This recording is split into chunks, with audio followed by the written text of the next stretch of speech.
My amp unit. Check it out. One of my presents from yesterday. You got the Scoops Troop t-shirt, man. How badass is that, dude? You got Dustin, you got Steve, you got Robin. If you guys don't know what the Scoops Troop is, get with the program. A little show called Stranger Things, man. I love this, dude. I got so many awesome gifts, man. It's really cool to see all the love that your family and your friends show to you on your amplified day. But what you guys showed to me yesterday, dude, so fucking awesome. From Twitter to Instagram to right here on YouTube, I put out there a special challenge birthday video. And you guys really enjoyed that. And man, did I feel the love on that shit, dude. Over 200 birthday wishes came in on that platform alone. Another 100 plus on Instagram. Over 60 over on Twitter. You guys fucking just ramped it up, dude. So fucking awesome. Honestly, I can't possibly thank you guys enough. But I'm trying to do such with another bonus video today. And trust me, I'm exhausted from yesterday. And I got a lot to do today on this Monday before Raw. But damn it, you guys deserve an impromptu video. And I'm going to give you one. This one has to do with Stone Cold Steve Austin and some words, what he would call of encouragement, constructive criticism to Seth Rollins. I'm sure Seth Rollins is looking at it like, dude, seriously, you gotta publicly say that shit when I'm already dealing with enough shit? It's clear that Stone Cold is not a fan of The Shield, right?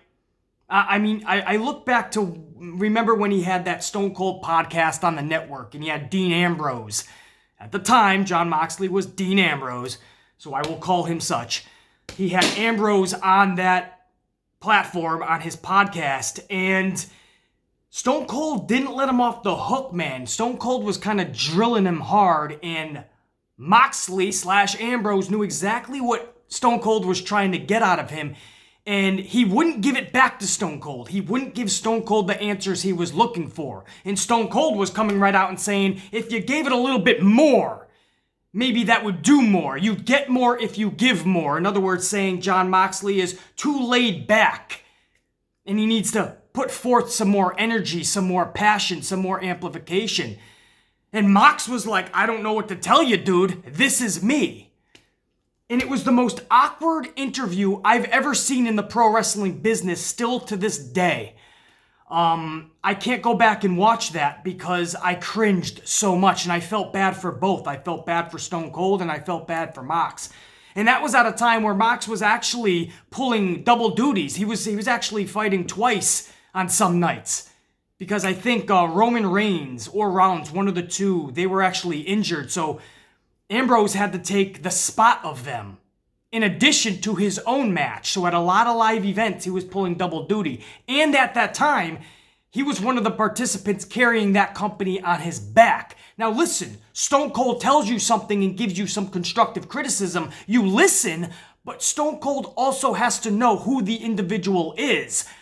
That's why what we loved at the time about Ambrose, and that's who he was at his core, and up to that point, it's been successful. Now, Stone Cold kind of wants him to be more of a Stone Cold character, well, I'm sure we all would love that, but that's just not who Jon Moxley / Dean Ambrose / Jonathan Good is at the core, and he has to be true to himself. Amplify that son of a bitch, no doubt, but you can't become something else. I think Mox knew if he turns himself into an amplified Stone Cold character, he's no longer Dean Ambrose, or the Ambrose that was gaining traction back then. The Ambrose that last year in WWE was absolutely tragic, obviously, and that has mostly to do with the fucking booking. Fuck mostly, all to do with the booking. They made Ambrose into a clown, a joke, a sideshow. But Moxley / Ambrose was something special back in that day around that time frame when he was doing the Stone Cold podcast. So I guess what I'm saying is I felt that was misdirected a bit. Yes, we all agree that Moxley, we would have loved for him to show more energy and passion, but you had to have known that that's just not who he is. So you're going to have to get different layers and aspects of his character in other ways. Hopefully that makes sense. So why do I bring that up? Because now Stone Cold is now offering more constructive criticism to Seth Rollins. And this has to do with Rollins on the microphone. But if you're going to bash Seth Rollins for not bringing the energy on the mic, then you sure as hell have to bash Roman Reigns. And this is what I mean. I love Stone Cold, but I feel that he toes the company line today. Way more than he did when he was in WWE as an active performer. Nowadays, I think he doesn't want to step too much on Vince McMahon's toes. Because why is he not going after the big dog? Right? You're going to go after Rollins, who actually is one of the best mic job people in that company today. Some people just feel he's boring. That's another story. On the mic, he delivers every single storyline bullet points the company needs him to deliver. And on top of that, doesn't stutter, doesn't muffle. He delivers it, I think, pretty pristinely. But Rollins is one of those characters that you either love him or you just don't. And I think the ones that just don't really shit on his mic game. But if you look at that company, how many people are better than Rollins? In the same league as Rollins is Samoa Joe, Drew McIntyre, Daniel Bryan. For the women, maybe Charlotte Flair. Alexa Bliss can deliver, but Alexa Bliss doesn't bring that energy or amplification either. But nobody's leaps and bounds better than Rollins as far as delivery. Samoa Joe and McIntyre would be the two that would come to mind. So I feel that's misguided. Why not attack Roman? He's supposed to be the big dog in the company. Nail him for his mic job. Rollins is better than Roman on the mic. So again, if you're gonna nail Rollins though, obviously, whether he wants to do it publicly or not, he knows that Roman is in the same boat. So I just don't feel that today's Stone Cold is a fan of what the Shield represented as far as the three participants. I don't think Stone Cold was sold on the Shield. And if you're an old school wrestling fan like yours truly, you love hearing this from Stone Cold because it's what we've been yearning for. Passion, amplification, larger than life, I always preach. But it has to be directed at the right people. I can think of a million more people in that company that deserve this criticism more than Seth Rollins. Rollins would be okay with good booking and if he just shut his mouth a little bit more on social media as far as attacking the fans and people in that locker room that are voicing their frustrations. Rollins would be a lot better in the grand scheme of things, the grand spectrum. But this is what Stone Cold had to say about Seth Rollins, and then we'll talk about it a little more. Where are my manners, right? Let's get right into it. By the way, real quick, Peyton Royce, Shawn Spears, they just got married over the weekend. Congratulations to them too. Peyton Royce is a WWE star. Shawn Spears is AEW. Who says there's not any love in war? Peyton Royce, Shawn Spears, they did get married. Congrats. Now, back to Stone Cold and what he had to say about Rollins. This was on Stone Cold's podcast, so his own podcast. Stone Cold said, and I quote, "Seth is a tremendous worker, and I just think, man, when he turns it up, that entertainment factor, because he's pretty reserved on that horn. And man, if you go back and watch my promos, I mean, I never know what I'm gonna say. I think that emotions sell tickets, but also being larger than life, what I always tell you guys, sells tickets. So if he could just learn to amp it up a little, because every time I had a stick in my hands, I was trying to channel and emit energy and people feed off of that. And man, if you go back and watch my promos, I mean, I never know what I'm going to say. I mean, I have things because of storylines and such and angles, so I know where I'm going. But I'll stutter or I'll miss a word. But it's all emotion. So Stone Cold, a lot of times in his critique of Rollins and Rollins on the mic, Stone Cold, a plethora of times, goes back to his own promos.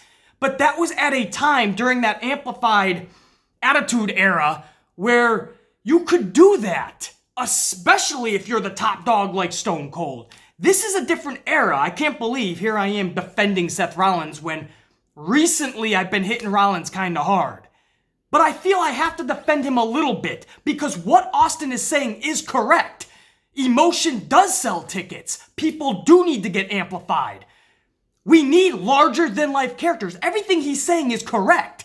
But I feel it's misguided for Rollins because Rollins, for what he's given, is one of the best in the company right now. Athletically and wrestling-wise, absolutely. But on the mic, he's delivering the story they're telling him to. And I promise you, they're giving him a notebook worth of dialogue to read. And this guy is doing the best he can. You can't blame Rollins for that. It's a different era. They're literally scripting out your words. Not bullet points, words. And the dude has to go out there and say this shit word for word.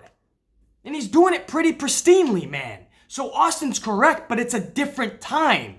We can all just gang up on Rollins, or we can look at it for what it is, man. We have to put the blame squarely on Vince McMahon and the writers. Austin was around in a time where you could do it. Yes, I fully agree. I've been preaching this from day one since I've had the channel. I want to see more unscripted promos. I want to see these guys go out there in the middle of that ring and sink or swim. You can give them bullet points and where you need the story to go. Absolutely. The business is based on that. But word for word dialogue, not needed, and you're not creating any stars doing such. So yes, on one hand, Austin is absolutely right, but he's got to remember, this isn't his era. These are not his promos, and Seth Rollins is not his character. And that's where I have the issue. I feel Stone Cold could be telling a lot more of that locker room, this type of shit. I feel Stone Cold should be on his podcast, dedicating a whole hour to reprimanding Vince McMahon and the bullshit that he is having these superstars go out there and spew. Because this lies squarely on the shoulders, not of the Scoops Troop, not of the Amplified Band, not of the fans, not on Danny Dipshit Dugenheimer or Billy Buttfuck McGee down at the local bingo hall. This lies squarely on the shoulders of Vince McMahon. So I love hearing these words from Stone Cold and speaking about how we need larger than life and how emotion sells and they need more unscripted promos. No question, I love it. But I feel it's directed to the wrong guy, the one guy that is going out there and actually delivering the promos pristinely that he is supposed to go out there and deliver. Wrestling-wise, the guy is top-notch. But they're putting him in scenarios and booking segments that are just boggling people's mind, and people are bored with it. When you start rehashing a Brock Lesnar feud, for instance, people got bored with that. Now, luckily, they did some cool things that we stayed somewhat intrigued by it, but that could have went south even more drastically than it did. So I don't feel that Rollins has been given the right opportunity either since he's had the championship. I feel like they should have done a lot more things with this guy rather than have him hyping up Raw with primetime players. It's the same shtick. It's the same shtick with the Street Profits. Remember fucking the prime time or fucking it's all the same. It's all just hype men. Vince McMahon looks at his fucking black superstars and they're all hype men. That's why he loves the New Day. That's why you had fucking prime time as the hypers. You had the Street Profits. You had who the fuck? Crime Time. Prime Time and Crime Time, right? Was Prime Time Titus and fucking what's his name, guys? Titus and what the fuck was that guy? Fuck, man. I'll stay here all fucking night, man. It started with a D. I know that. Doesn't help, right? Starts with a fucking D. Fuck. Damon, what's his fucking name, guys? Titus, and he was a tag team, man. Primetime Players were their name.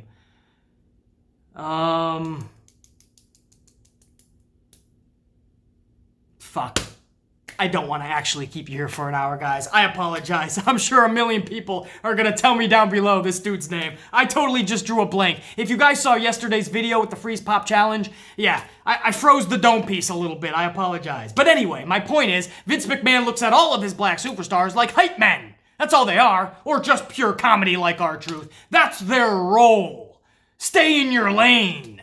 You know what I mean? And it's ridiculous, man. Street Profits deserve a lot...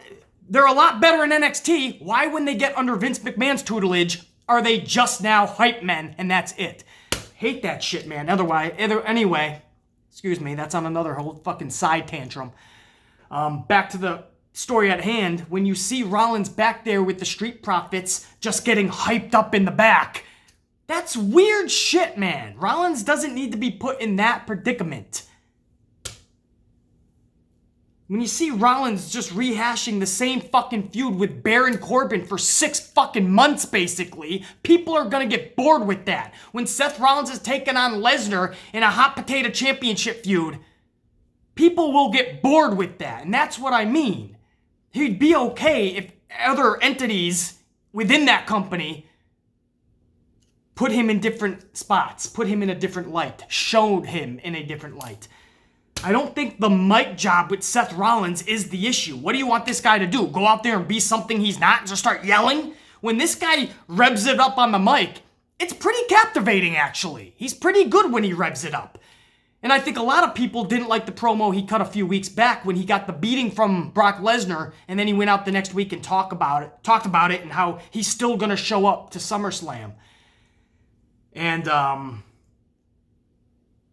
I think a lot of people thought it was just too drawn out and too kind of, his voice was too low and he was too fucking depressed. But that's the story. The guy got an ass whooping from Lesnar. How else would you want it to be pulled off?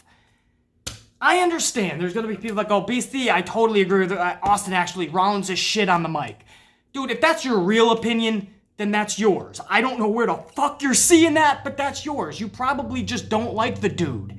Because I have seen every son of a bitch come through that curtain and into that ring and cut a promo. And I'm telling you right now, Rollins is nowhere near the worst time list. Rollins is nowhere near a guy I need to critique. He just needs to be gone out there and told, hey, say what you gotta say. Good luck, buddy. And let's see if he sinks or swims. I think Rollins would swim. But it's a different era. And he's told to go out there and spew a bunch of nonsense. I don't think this was directed the right way, and this is 2 for 3 now. Ambrose got a stiff shot to the jaw by Austin. Rollins just got a stiff shot to the jaw by Austin. Now it's just Roman. If Stone Cold really wants to step up and show that he's the Texas rattlesnake, the badass that he used to be, he can now go onto his podcast and shred Vince McMahon for putting these superstars in that ring with that much dialogue. He can now shred Roman Reigns for not being good on the mic. Step it up, Stone Cold. Get amplified, my friend. Ambrose, Rollins, they're easy targets, right? They're kind of chill dudes. You got to do a little bit more with your podcast, man. You got to go to the right people. You got to know when these people have to step up at the right fucking time, absolutely, and what they can bring to the table. But you have to realize it's a different era. They're not your character. And you have to realize that there's people that need a lot more talking to than guys like Rollins or Ambrose. A lot more. I can give you a list. But all shit aside, what Stone Cold is saying is true, though. Larger than life characters. Emotion sells tickets. And he thinks that unscripted promos is the way to be because the fans can feel you and you can gauge the fans. He's right. He's absolutely right. I'm just not going to sit back and blame Rollins and Ambrose for this shit.